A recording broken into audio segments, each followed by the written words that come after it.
को मृतिका एवं उसकी मां दोनों की गला घोंटकर हत्या की गई थी। कल जो है 2 दिन बाद जब शरीर से बदबू आने लगी और तब जाकर पुलिस को सूचना मिली तो पुलिस वहां गई।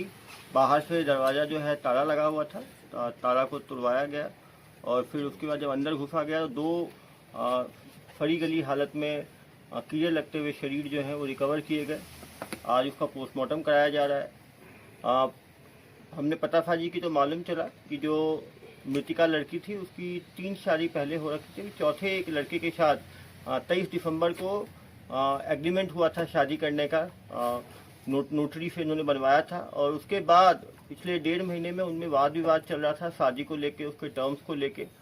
मृतिका द्वारा जो है ये बात रखी गई थी कि उसका 8 से 10 लाख का सामान लड़के ने ले लिया है, वापस नहीं कर रहा है और शादी से मुकर रहा है। इस बात पे इनका विवाद चल रहा था। 22 तारीख को लड़का और लड़की साथ में ब्यूटी पार्लर गए, वहाँ से वापस आए। वापस आने के बाद विवाद हुआ और इसने गला घोंट के हत्या कर दी। उसके शरीर के ऊपर इन्होंने फिनाइल की गोली डाल दिए थे जिससे कि बदबू देर से आए। बाहर उसने ताला लगा दिया और लड़की मृतिका के ही स्कूटी का इस्तेमाल करके ये रायपुर की तरफ फरार हो गया। इसका मोबाइल अपना बंद कर दिया था। मृतिका और उसकी जो माँ जो मृतिका थी दोनों का मोबाइल भी साथ लेके गया था जिससे कि फ़ोन लोकेशन और कॉल डिटेल्स ना निकल पाए। लेकिन पुलिस ने कल तुरंत टीम बनाकर इसकी जांच शुरू की और चंद घंटों के अंदर कॉल डिटेल्स निकलवाए, लड़के का लोकेशन लिया और उसको आज तड़के सुबह जो है वो अभनपुर के पास से उसको गिरफ्तार किया गया है। उसको लेके आया जा रहा है, पूछताछ की गई है। पूछताछ में उसने हत्या की बात जो है कबूली है और कहा है कि विवाद के कारण शादी को लेकर लड़की दबाव बना रही थी उसके ऊपर, इसके कारण उसने हत्या की है। जब जो हत्यारा है उसको जब डिटेल पूछताछ की जाएगी, पोस्टमार्टम रिपोर्ट आएगी तो उसके बाद बाकी खुलासा करना संभव हो। हत्यारे पहुंचने के लिए हमने सीसीटीवी देखा। सीसीटीवी में 22 तारीख को 5 बजे जो है सीसीटीवी में मृतिका और ये हत्यारा दोनों जो है स्कूटी में एक साथ ब्यूटी पार्लर से वापस आ रहे थे।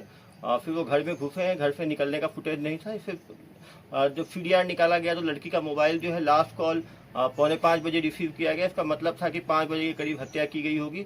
जिस तरह शरीर में कीड़े लगे हुए थे, शरीर गली हालत में, तो ये भी मालूम चला कि 2 दिन से 3 दिन पुरानी डेड बॉडी थी।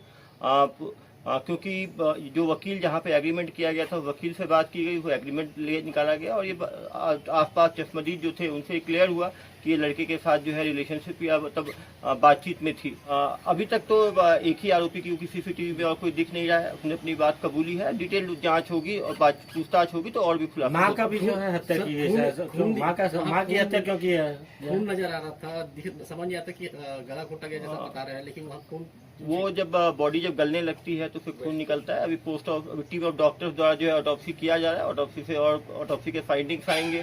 उसके बाद जो है इस पे कहना जो है संभव होगा। महिला जो शादी के दबाव बना रही थी उसने थाने में भी एक बार उसकी जब ये लड़का मना कर रहा था शादी के, थाने में भी उसने सूचना दी थी। थाने में काउंसलिंग के लिए बुलाया भी गया था। 12 फरवरी को उसने दोबारा फोन करके थाने में बताया था कि लड़का शादी के लिए तैयार हो गया। तो कहीं ना कहीं शादी को लेकर, टर्म्स को लेकर, आपस में पैसे के लेन देन को लेकर इनका विवाद चल रहा था। लड़के ने प्रथम पूछताछ में ये बताया है कि लड़की ने जो है अपनी मदर के साथ विवाद हुआ और मदर को शायद लड़की ने गला घोंट के मारा और फिर इसने लड़की को गला घोंट के, लेकिन ये अभी प्रथम पूछताछ है। अभी डिटेल में पूछताछ होगी तो ये चीजें क्लियर हो पाएगी।